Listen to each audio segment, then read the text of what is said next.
मोठी अपडेट आहे कारण मोस्ट वॉन्टेड असलेला वाल्मिक कराड पुण्यात सरेंडर करण्याची शक्यता आहे।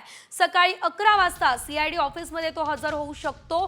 खंडणी प्रकरणामध्ये वाल्मिक कराडचा शोध सध्या पोलीस घेत आहे। सीआयडीची 9 पथकं वाल्मिक कराड याच्या पाठीशी आहे। आपण बघतोय वाल्मिक कराड आज सरेंडर करू शकतो ही शक्यता सध्या वर्तवली जाते आहे।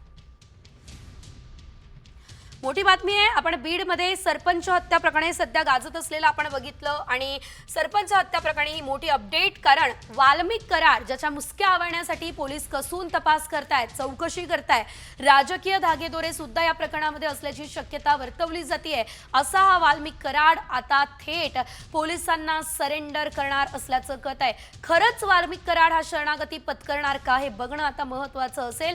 मात्र आज 11 वाजता तो सरेंडर करण्याची शक्यता आहे। अधिकची अपडेट या संदर्भात आमचे प्रतिनिधी सागर आव्हाड देत आहेत। सागर, आपण बघितलं होतं वाल्मिक कराडचं शेवटचं लोकेशन सुद्धा पुण्यातलं आहे असं कळत होतं आणि आज पुण्यातच तो सरेंडर करणार अशी ही शक्यता आहे। काय अपडेट या प्रकरणात? नक्की तपास पथकाने बीडमध्ये तपास केल्यानंतर सीआयडी मध्ये आज वाल्मिक कराड हजर होण्याची शक्यता आहे आणि 11 वाजता सीआयडीचं ऑफिस आहे पाषाण परिसरामध्ये। या परिसरात या ऑफिसमध्ये वाल्मिक कराड हजर होण्याची माहिती जी आहे ती वरिष्ठ अधिकाऱ्यांकडून समजतीये आणि त्यामुळे वाल्मिक कराडला सीआयडी कडून अटक केली जाणार आहे। खंडणी प्रकरणामध्ये वाल्मिक कराड हा अटक आहे आणि वाल्मिक कराड 11 वाजता खरंच आज शरण येतोय का हे पाहणं महत्वाचं ठरणार आहे।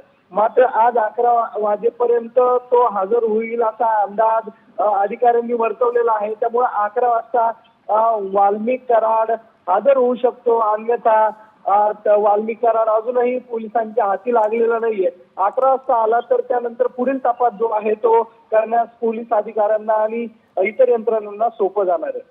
निश्चितच धन्यवाद दिलेले आहे सर्व सविस्तर अपडेटसाठी सागर। एकंदरीत जर आपण बघितलं मोठी घडामोड म्हणावी लागेल कारण वाल्मिक कराड हा स्वतः आज सरेंडर करणार असं कळत आहे। जर आज वाल्मिक कराड याने सरेंडर केलं तर ही अतिशय मोठी बातमी असणार आहे कारण वाल्मिक कराड याचा गेल्या साधारणतः 22 दिवसांपासून पोलीस शोध घेत आहेत। मात्र हा वाल्मिक कराड नेमका कोण आहे आपण तेही बघूयात। घरघडी ते राजकारणी कोण आहे वाल्मिक कराड पाहूयात। वाल्मिक कराड परळी नगर परिषदेचा माजी नगराध्यक्ष आहे। वाल्मिक कराड गोपीनाथ मुंडेंचा समर्थक आहे। 10 वर्षांपासून धनंजय मुंडेंसोबत राष्ट्रवादीमध्ये तो काम करतोय। धनंजय मुंडेंच्या अनुपस्थितीमध्ये परळी मतदारसंघात नागरिकांच्या समस्या सोडवण्यासाठी वाल्मिक कराड हाच अग्रेसर असतो। 307 सारख्या गुन्ह्यामध्ये सहभागी असल्याचा कराडवर आरोप आहे। सरपंच संतोष देशमुख हत्या प्रकरणात त्याच्या विरोधात केज पोलिसात खंडणी संदर्भातला गुन्हा सुद्धा दाखल करण्यात आलेला आहे।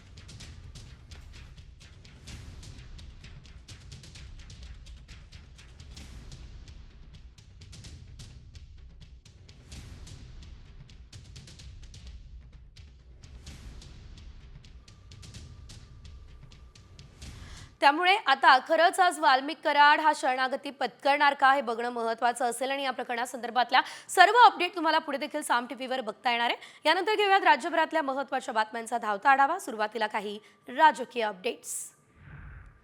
सरपंच संतोष देशमुख हत्या प्रकरणावरून मंत्री धनंजय मुंडेंच्या राजीनाम्याची मागणी होते। मात्र यावरून उपमुख्यमंत्री अजित पवार यांनी काहीच प्रतिक्रिया दिलेली नाही। धनंजय मुंडेंवर विविध राजकीय पक्षांकडून आरोप केले जात आहेत। दरम्यान राज्यातलं राजकीय वातावरण तापलेलं आहे। असं असताना अजित पवार आहेत तरी कुठे असा प्रश्न विचारला जातोय। अजितदादा बहुधा परदेशात गेले असावे ही चर्चा आहे।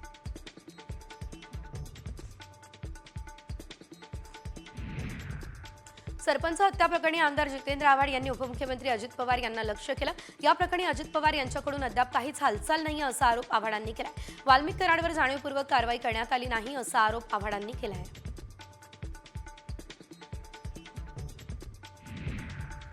सरपंच संतोष देशमुख यांच्या हत्या प्रकरणामध्ये भाजप आमदार सुरेश धस यांनी आता एक मोठा गौप्यस्फोट केला असल्याचं सध्या बघायला मिळतंय। पोलिसांना सरेंडर व्हावं की नाही यावरून वाल्मिक कराड आणि त्यांच्या आकामध्ये वाद सुरू आहे। हा दावा धस यांनी केलाय। आका कोण हे मात्र धस सांगत नाहीये।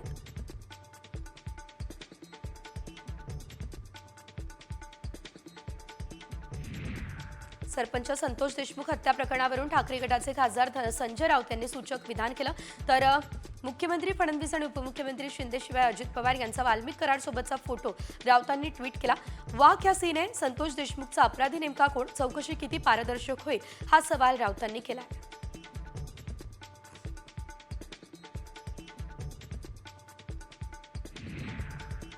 सरपंच संतोष देशमुख हत्या प्रकरणातील आरोपींना तात्काळ अटक करा ही मागणी खासदार बजरंग सोनावणेंनी केली.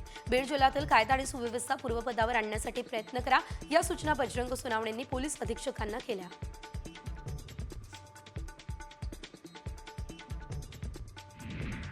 सरपंच हत्या प्रकरणातील आरोपींची हत्या झाल्याचा दावा सामाजिक कार्यकर्त्या अंजली दमानी यांना केला.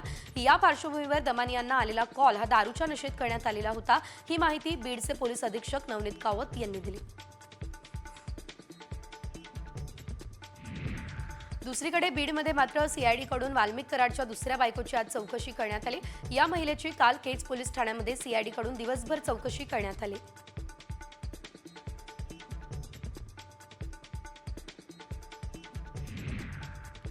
बीडमध्ये पोलीस अधीक्षक चिरीमिरी घेऊन शस्त्र परवाने देतात असा गंभीर आरोप सुरेश धस यांनी केला. बीडचा बिहार व्हायची वेळ आलेली आहे आणि तातडीने कारवाईची मागणीही त्यांनी केली आहे.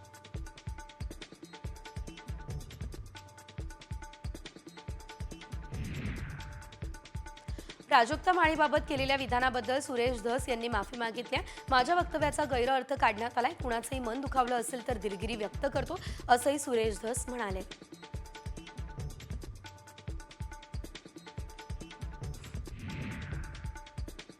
स्थलांतरित कामगारांना आधी स्मार्ट रेशन कार्ड द्या, या अशा सूचना मुख्यमंत्री देवेंद्र फडणवीस यांनी दिल्या.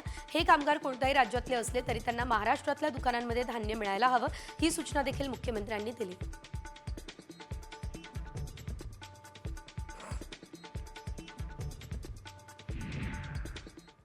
सरतं वर्ष अर्थातच 2024 आता संपणार आहे आणि आता वेध 2025 या वर्षाचे लागले आहेत. देशभरात सरत्या वर्षाला निरोप देण्याची तयारी होते आहे आणि देशभरातल्या विविध ठिकाणच्या सरत्या वर्षाच्या अखेरच्या सूर्योदयाची ही अविस्मरणीय दृश्य आम्ही खास तुमच्यासाठी अर्थातच साम टीव्हीच्या प्रेक्षकांसाठी घेऊन आलो आहोत. ही दृश्य बघूयात. मुंबई, सिलिगुडी, चेन्नई, कोलकाता, मदुराई या ठिकाणची अतिशय सुंदर अशी मनमोहक अशी ही दृश्य आपण बघतोय. आज शेवटचा सूर्योदय. खरं तर 2024 मधल्या सर्व आठवणी घेऊन आजचा हा सूर्योदय जो आहे तो झालेला होता आणि आज 2024 या वर्षाचा अखेरचा दिवस, चांगल्या वाईट सर्व आठवणी खरं तर आजचा दिवस हा घेऊन जाडलेला आहे.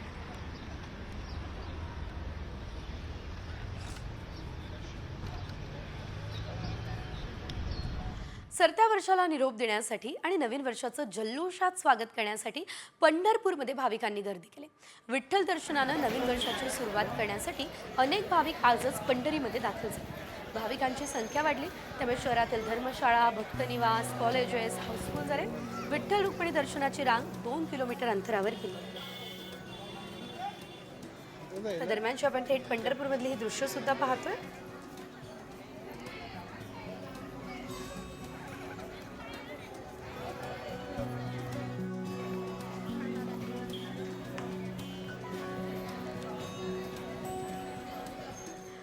तर संपूर्ण राज्यभरात नवीन वर्षाचं स्वागत विविध पद्धतीनं केलं जात आहे. आज जर आपण बघितलं, साई मंदिर धुक्यात हरवलंय. शिर्डीमध्ये दुसऱ्या दिवशी सुद्धा दाट धुक्याची चादर पसरली आहे. नगर मनमाड महामार्गावरून वाहनं चालवत असताना चालकांची मात्र चांगलीच कसरत होती आहे. सकाळी साधारणतः 9:30 वाजून गेल्या, त्यानंतर सुद्धा वाहनांचे हेडलाईट लावून प्रवास करण्याची वेळ यावेळेस या सर्व वाहन चालकांवरती ओढावली असल्याचं आपल्याला बघायला मिळत आहे. एकंदरीत सध्या सलगच्या सुट्ट्या आहेत आणि त्यामुळे शिर्डीमध्ये सुद्धा भाविकांनी मोठ्या प्रमाणात गर्दी केलेली आहे. मात्र प्रवास करताना, वाहन चालवताना या धुक्याचा मात्र सामना वाहन चालकांना मोठ्या प्रमाणात करावी लागते. शिर्डीमध्ये दाट धुक्याची चादर पसरली आहे. साई मंदिर सुद्धा संपूर्ण धुक्यामध्ये हरवलं.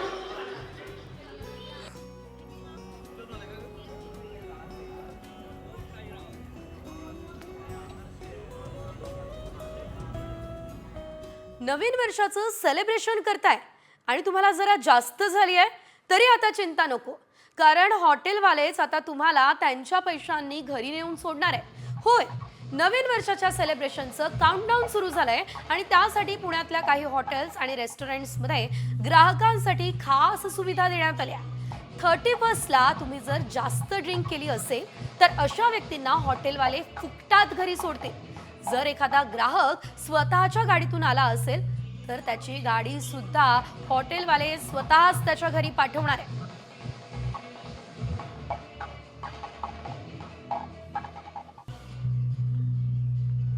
पुण्यातल्या काही हॉटेल्स आणि रेस्टॉरंट्सने खरं तर हा निर्णय घेतला असल्याचं बघायला मिळत आहे। तर ड्रिंक जरी जास्त झाली तरी देखील टेन्शन घेण्याचं कारण हे आता नाहीये, कारण हॉटेलवाल्यांनी पुरेपूर व्यवस्था आता तुमच्यासाठी केली आहे।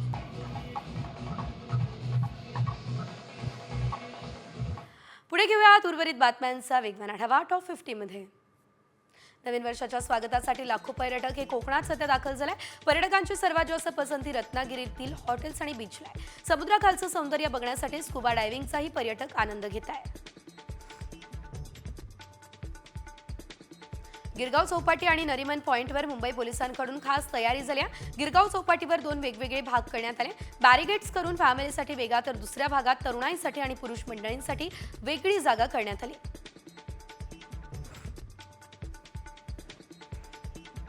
रायगड जिल्ह्याला वाहतूक कोंडी टाळण्यासाठी पोलिसांनी विशेष नियोजन केलं। मुंबई गोवा महामार्गावर वाहतूक पोलीस तैनात करण्यात आले, तर वाहतूक नियंत्रण आणि वाहन चालकांना सूचना देण्यासाठी ड्रोन कॅमेऱ्यांची मदत सुद्धा घेतली जाणार आहे।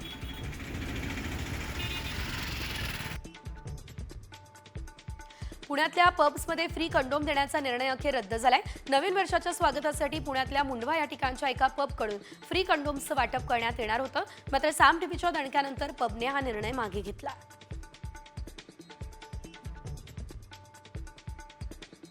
नवीन वर्षाचे स्वागत गडकिल्ले, अभयारण्य किंवा शहरातील टेकड्यांवर करता येणार नाही। वन विभागाची परवानगी नसल्यानं अशा ठिकाणी जाऊन नवीन वर्षाचं स्वागत करू नये, अन्यथा त्यांच्यावर कारवाई केली जाईल, हा इशारा आता प्रशासनानं दिलाय।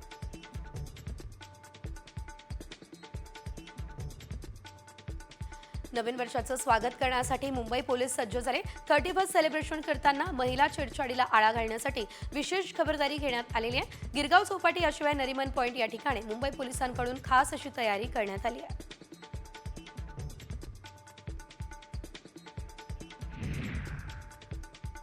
नवीन वर्षाच्या सेलिब्रेशन पार्ट्यांच्या पार्श्वभूमीवर राज्य उत्पादन शुल्क विभाग आता अलर्ट मोडवर आला असल्याचं सध्या तरी बघायला मिळत आहे। मुंबई गोवा महामार्गावर अवैध दारू तस्करी रोखण्यासाठी खास तपासणी नाके उभारण्यात आले। गोव्याकडून येणाऱ्या दारूच्या साठ्यावर विशेष लक्ष दिलं जाते।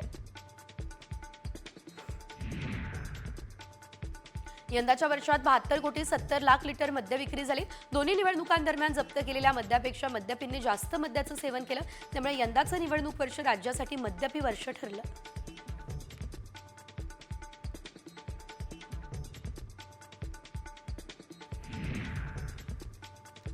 नवीन वर्षाच्या पार्श्वभूमीवरती जर आता आपण बघितलं तर कोणताही अनुचित प्रकार घडू नये यासाठी हॉटेल मालकांनी विशेष तयारी केली।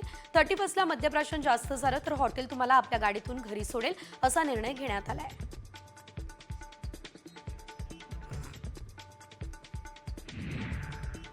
यवतमाळ जिल्ह्यात ग्रामपंचायतींमध्ये 3 दिवस काम बंद आंदोलन सुरू करण्यात आलं। मस्साजोगचे सरपंच संतोष देशमुख हत्येप्रकरणी आरोपीला तात्काळ अटक करण्याची मागणी महाराष्ट्र प्रदेश सरपंच संघटनेनं केली। आरोपीला अटक न केल्यास तीव्र आंदोलन करू हा इशारा सरपंच संघटनेनं दिला।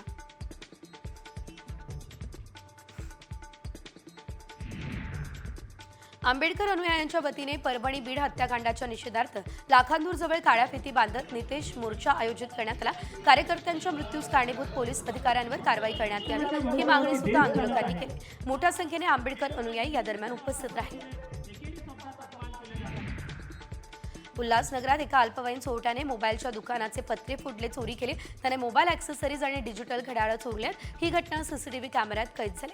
या प्रकरणी हिललाईन पोलीस ठाण्यामध्ये गुन्हा सुद्धा दाखल करण्यात आला।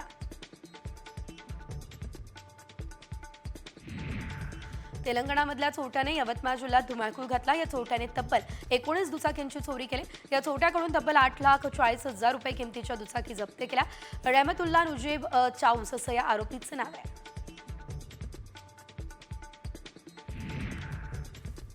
नवीन वर्षाच्या पार्श्वभूमीवर 55 लाख रुपयांचे ड्रग्ज जप्त करण्यात आले। राजस्थानमधून मध्य प्रदेश मार्गे ड्रग्ज नागपूरमध्ये आणण्यात आले। कुख्यात गुंड सुमित रमेश चिंतलवार आणि त्याच्या साथीदारांना सापळा रचत एनडीपीएसने अटक केली आहे।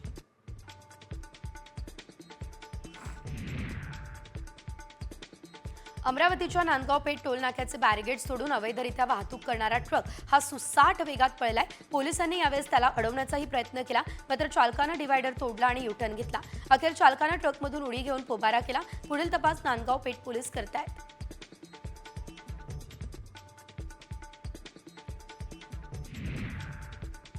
खडकवासला धरणातून जुन्या मुळामुठा बेबी कालव्यात गेल्या 8 दिवसांपासून क्षमतेपेक्षा जास्त पाणी सोडलं जाते. त्यामुळे उरुळी कांचन परिसरातील पंढरस्थळ कालवा फुटून पाणी थेट पुणे सोलापूर महामार्गावर गेलाय. कालव्यातील जलपर्णी गवतामुळे हा कालवा फुटला असं सांगितलं जातंय. नवी मुंबईमधल्या बहुतेक उद्यानांमध्ये लाद्या उखडल्या, त्यामुळे ज्येष्ठ नागरिकांचे अपघात होऊन दुखापती झाल्या. पालिकेकडून लवकरच जॉगिंग ट्रॅकची दुरुस्ती केली जाणार आहे. उद्यानांमध्ये लाद्यांच्या ऐवजी मातीचे ट्रॅक लावण्याचा विचार पालिकेकडून सुरू आहे. मुंबईमधल्या समुद्र किनाऱ्यांवर आज रात्रीच्या वेळी येणाऱ्या प्रवाशांसाठी 25 जादा बेस्ट बस सोडण्यात येतील. आवश्यकता भासल्यास अधिक प्रमाणामध्ये बसगाड्या सोडल्या जातील. प्रवाशांच्या मदतीसाठी वाहतूक अधिकारी याशिवाय बस निरीक्षकांची नेमणूकही करण्यात आलेली आहे.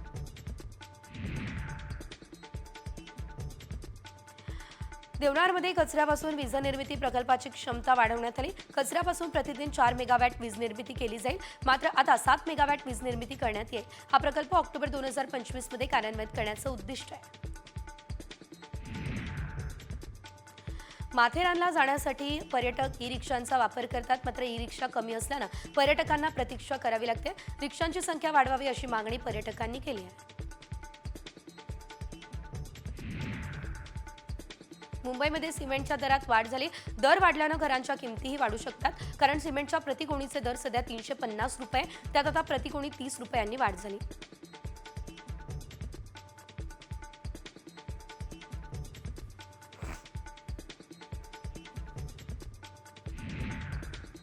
आणि आता मोठी बातमी, कारण राज्यातल्या ग्रामपंचायतींमध्ये काम बंद आंदोलन सुरू करण्यात आलंय. आजपासून 3 दिवस ग्रामपंचायती बंद असतील. सरपंच संतोष देशमुख यांच्या हत्येच्या निषेधार्थ हे आंदोलन सध्या सुरू करण्यात आलेलं आहे.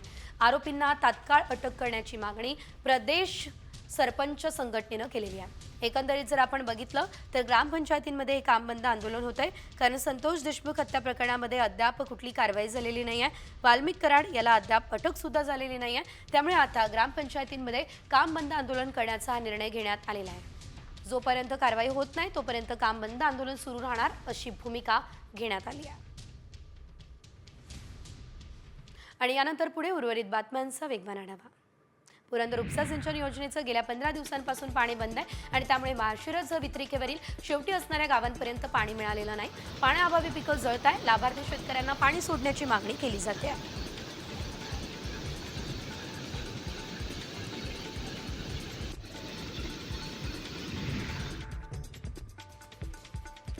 गेल्या 2 दिवसांमध्ये झालेल्या अवकाळी पावसामुळे धुळ्याच्या शिरपूर तालुक्यात पिकांचं नुकसान झालंय. केळी, पपई, हरभरा, गहू आणि कांदा पिकाचं नुकसान झालं. यावेळेस आता आमदार काशीराम पावर यांनी नुकसानग्रस्त शेतीची पाहणी करून पंचनामे करण्याचे आदेश संबंधित अधिकाऱ्यांना दिले.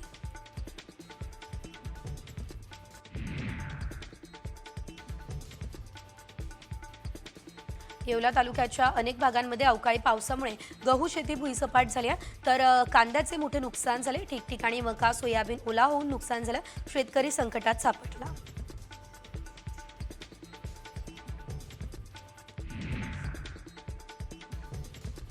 जळगाव जिल्ह्यात ऐन हिवाळ्यात जोरदार पावसानं हजेरी लावली. या अवकाळी पावसामुळे हरभरा, तूर आणि कापसाचं प्रचंड नुकसान झालं असल्याचं बघायला मिळतंय.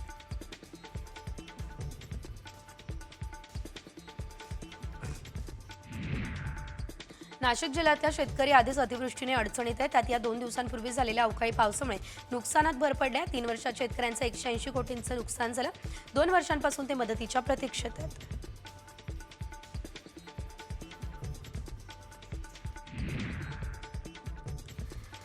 इकडे सांगली जिल्ह्यामध्ये आता बदलत्या हवामानामुळे द्राक्ष शेती संकटात सापडली असल्याचं बघायला मिळत आहे. हवामान बदलानं हातातोंडाशी आलेली द्राक्षबाग वाया जाते. द्राक्षघड कुजणं, रोगांचा प्रादुर्भाव या संकटांना सामोरं जावं लागतंय. शेतकऱ्यांमध्ये त्यामुळे चिंतेचं वातावरण आहे.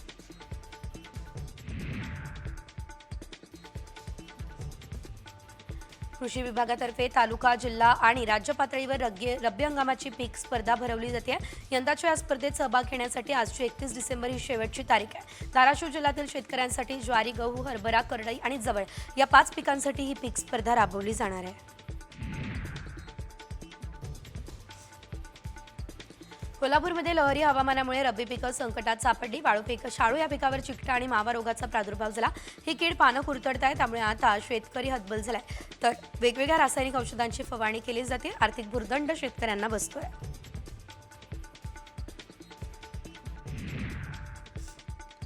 अकोल्यात 2022 मध्ये अतिवृष्टी आणि पावसामुळे शेतकऱ्यांचं नुकसान झालेलं होतं. त्यावेळेस शासनानं शेतकऱ्यांना अतिवृष्टीची मदत दिली. मात्र आता हीच मदत परत करण्याची नोटीस शासनानं काढली. जिल्ह्यात एकच खळबळ त्यामुळे उडाली. 3 कोटींपेक्षा अधिकची रक्कम वसूल केली जाणार असं कळतंय. अमरावतीमध्ये ढगाळ वातावरणामुळे फुलकोबीची फुलं पिवळी पडत आहेत. त्यामुळे खराब होण्याआधी शेतकऱ्यांना कोबी तोडावी लागते. काल परवापर्यंत 45 ते 50 रुपये प्रति किलो मिळणारा कोबी आता सुमारे 7 ते 8 रुपयांपर्यंत येऊन पोहोचलाय.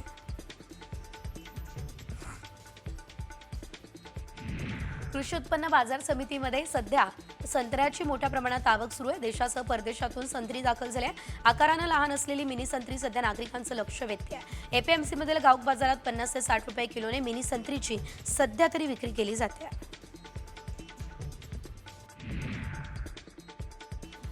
तुळजापूरमध्ये शेतकऱ्यांच्या खरबूज फळबागांना ढगाळ वातावरण आणि करप्या रोगाचा प्रादुर्भाव बसलेला आहे आणि त्यावेळेस महावितरणच्या भोंगळ कारभारामुळे पुरेसं पाणी मिळत नाही. खरबूज शेती मातीमोल होण्याची भीती सध्या शेतकरी व्यक्त करत असल्याचं बघायला मिळत आहे.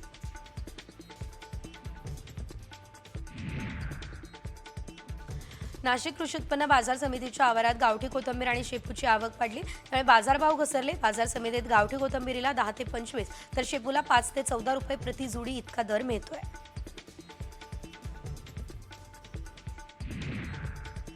वाढवण बंदरासाठी लागणाऱ्या पाण्याच्या सुधारित पाणीपुरवठा योजनेचा आराखडा तयार झाला. 328 कोटी रुपये त्यासाठी खर्च आणि त्याला महाराष्ट्र जीवन प्राधिकरणामार्फत मान्यता देण्यात आली. डहाणू तालुक्यातील वाढवण समोरील समुद्रात हरित वाढवण बंदर प्रकल्प हा उभारला जाणार असल्याचं सध्या तरी कळतं.